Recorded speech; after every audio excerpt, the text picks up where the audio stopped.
To many, it would be a bit daunting to be the daughter of such a huge legend. We're talking about Anoushka Shankar, daughter of the legendary sitar maestro Pandit Ravi Shankar.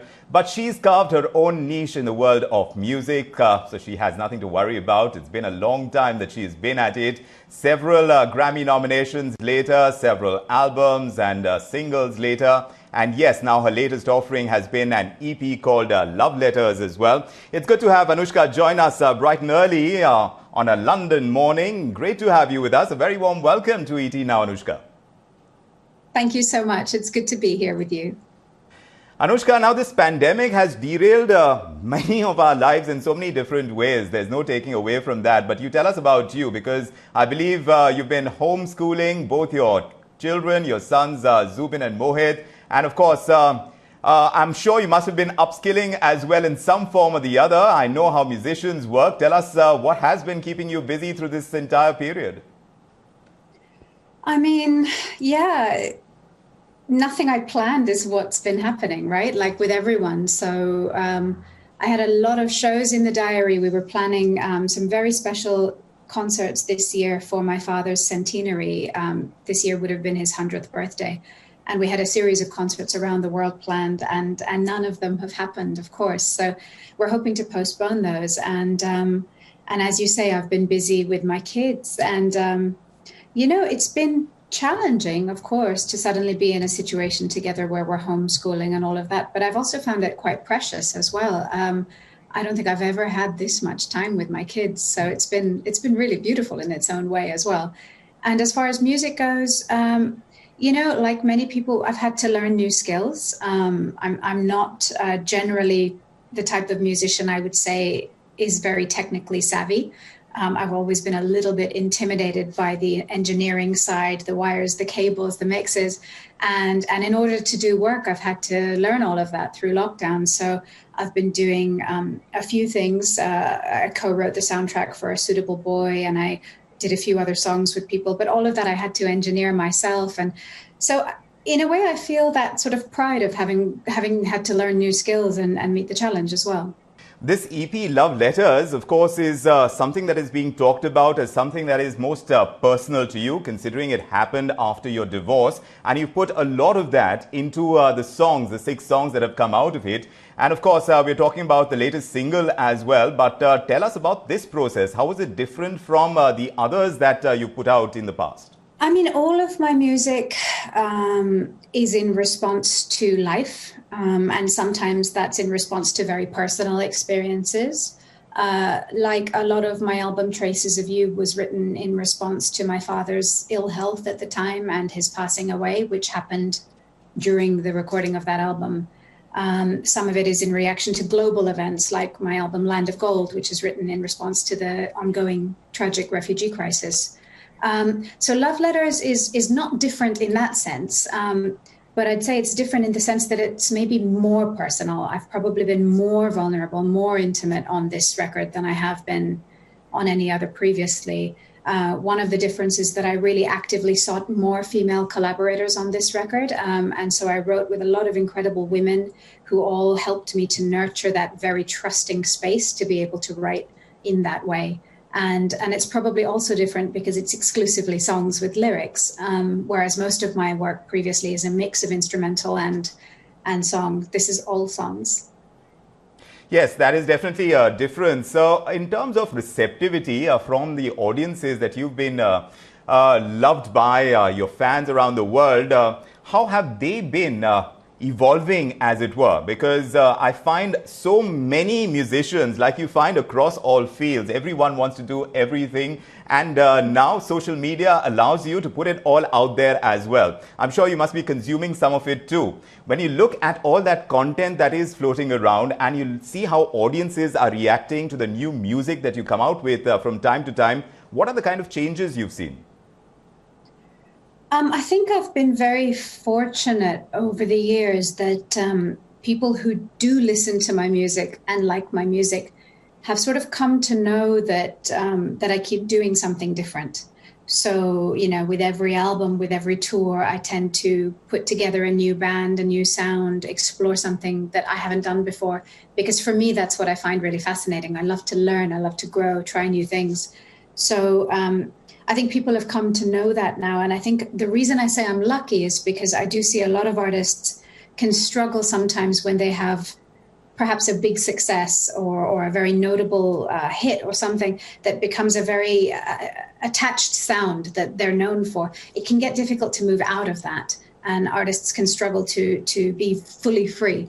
And so I consider that I'm blessed that like part of what people know me for is for experimenting. So it gives me that freedom to keep on doing different things over the years. And as you say, it's a very flooded market at this point. Social media does make everything very, very accessible and very present. So, it can be hard to get heard above the noise in a way for a lot of artists. And all I can keep saying is for us as artists to keep being authentic, to keep trusting our own inner voice and to try and bring that out in our art. Then it will be unique. It will be something no one else is doing. And that way it will have value to some listeners. There will be some listeners who need exactly what you do. Anoushka, that's one thing I notice about you, how experimental that you get, because I've seen you mix classical raga structures on sitar with flamenco, with electronica, with the blues. I'm wondering what kind of innovations are driving the thought process for you right now, because like I said, you've had time on your hands when a musician does that. I'm wondering what is it that makes you sit up and say, yes, this is why I do music, the kind of innovations that are really getting you most excited? First, I get excited by listening. So when I hear other incredible artists doing amazing things, that gives me that feeling. Oh my God, this is why I make art. The feeling I'm getting from these people, this is what I want to hopefully give to other people. And it just gets my creative fire going. And that could be across the board. It often is dance. Incredible dancers really make my soul soar. Music across genre, whether it's, Saradi Korwar experimenting with Indian music and jazz, or, Sons of Kemet and the way they use the brass instruments, that just soulful, fiery, deep, or soothing spiritual music, that's transcendent and evocative. And I guess that's just what I try and do myself. As far as all the genres and all the different styles that end up being a part of that, I guess I just have a broad range of things that I love. And I grew up in a way that was very multicultural across multiple continents. So, I always identified with my Indian heritage and being Indian, but I also identified with being British, with being American, with being on tour from when I was a child and having a very global influence. So all of that comes out in my art as well. I don't really hear the borders between things when I'm making music. I just hear sound and I just hear beauty. Which is wonderful, and something that you would have got from a lot of collaborations that you've struck. Some very big names in the world of music, whether it's Sting or Lenny Kravitz or Nitin Sawhney or Herbie Hancock. Now, all these collaborations to strike a nice balance.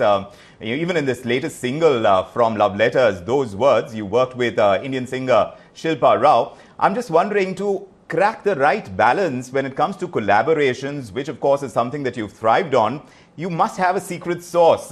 Which one is it for you? How do you manage to make it work every time? Just to be blunt, it doesn't always work. And when people hear, the released version, there's usually many layers that have come before that are part of the craft, that are part of the exploration process. So there are sometimes many things that haven't worked before something does work. Sometimes we're lucky and something works straight away. I don't know if I have a secret sauce. I would love to have a secret sauce, but if anything, I just try and be very open-minded. I've had situations when I'm writing with people where maybe they can shoot you down too quickly. So, for example, if I start to raise an idea I'm a little tentative about or a little nervous, maybe they say, no, that's not going to work. And that kind of attitude is very inhibiting, and it means we won't take risks and we won't try. So, increasingly over the years, I've been working with the kind of people where we say, let's try. Let's see what happens. And so when I say, I've got an idea I'm a little nervous about, that the person next to me encourages that and say, well, let's give it a go. Let's see what happens. Let's give it some time. And that means that you can explore new avenues. You can explore new worlds because you feel safe enough to do so. Is that something that you've imbibed from your late father, Pandit Ravi Shankar? Of course, also had a lot of collaborations going, and of course there were concertos, there was a symphony, and something that you would like to pursue. But I'm just wondering if it's a quality that you've imbibed from him, considering you've traveled with him on so many tours. And of course, there is a book that you've written, a biography, which is Bapi, the Love of My Life. Tell us about the kind of impact that he's left in terms of your musical career and the kind of collaborations that you strike and the way you work through them. I mean, I cannot quantify my father's influence on my music. As you say, I toured with him from when I was 13, playing the sitar with him. For years before that, I played the tanpura backstage, on the back of the stage, listening to him from stage. More importantly, I learned from him from when I was 7. So he was my sole guru, my sole teacher on sitar. So everything kind of came from how he shaped and taught me. I was very influenced by his example as well, that, much more than I could ever be. He was, the master of our Indian classical music as well. So he had that incredible depth and rootedness to his work, but he also allowed himself the freedom to be creative, experimental, exploratory. So he would kind of put his classicism almost to the side and choose to have fun and do something different.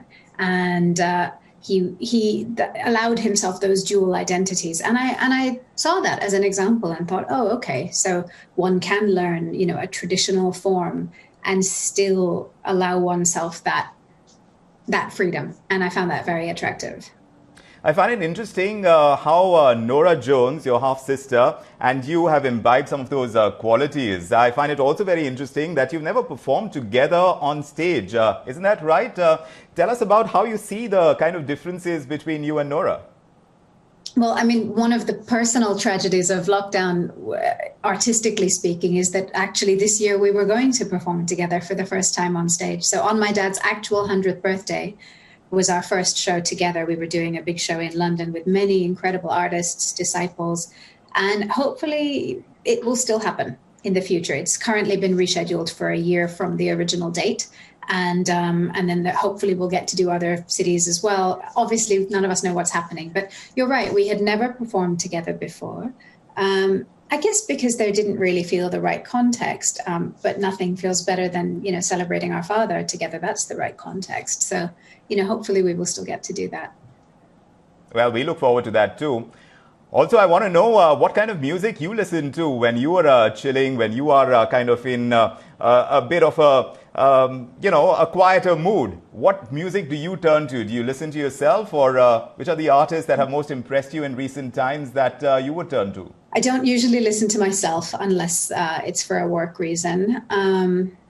I really love an artist called Niels Fram, who's a Western contemporary classical composer and pianist, who achieves that kind of balance of virtuosity and spiritual depth that I really feel like I've always loved ever since my father. But I listen to music across genre, across styles. I was feeling really mad about something a couple of days ago, so I went for a walk and was listening to 1990s Rage Against the Machine really loudly. So yeah, like with everyone, it depends on the mood, it depends on the context, but I'm very open. And is it the mood that also decides whether you're going to do another film or not? Because after that one film that we saw, I think it was back in the year 2004 that you did Dance Like a Man, where you played this Indian classical dancer. We haven't seen you in films, have we? Or have I missed something? How long do we have to wait until you make a return to the film screens? Well, to be frank, people have stopped asking me to make a return. I think I got past my 20s and had kids, and that was it. But to be serious, I think it was more of a curiosity. Of course, in India, especially, the film industry is so prominent, and it's something we're so surrounded by, that I was very curious about it. And doing that film, on the whole, kind of satisfied my curiosity. And I think, if anything, if I were to do anything outside of music, writing is what I love more. I really do love expressing through the written word, so I would love to write more. But, I'm a musician first and foremost. So, yeah, maybe if someone asked me for some fun thing and it was a bunch of friends making a film and I could have a good time with them doing it, that would be great. But I don't have an aspiration in that field. So I leave it to the experts. Fair enough. But what is the aspiration then that you're targeting now, Anoushka? Because I know that orchestral music is something that you've dreamt of doing. I know that you've done your dad's symphony and you've done his concertos. But when it comes to writing your own orchestral music, how far are you from that dream? A little bit closer. For example, in a couple of weeks, I'll be playing a show, my first show post-lockdown, without a live audience, of course, with the Britten Sinfonia here in London, where we'll be playing my pieces orchestrated, which is kind of a step away from writing for orchestra specifically. So it's still something I'm moving towards. However, my desire to write for film and TV and theater and dance has definitely grown over the years. I think, the joy of getting to be creative and compose music, but then also be home a little bit more with my kids and get to have a bit more of a normal life does feel very attractive. I love being on stage. There is a way in which being on stage is my favorite thing in the world. It does something that nothing else does. But I've been touring since I was 13 years old. And so the idea of like traveling every single day to a different city and performing doesn't hold the same attraction anymore. And of course now, who knows when we will ever do things like that again. So the idea of writing for visual medium is something I really want to do more of. Well, here's more part of your dreams, Anoushka. Thanks so much for joining us. It's been a pleasure chatting with you, and we'll keep tracking your journey and keep listening to the songs that you churn out for us. Much luck in times ahead.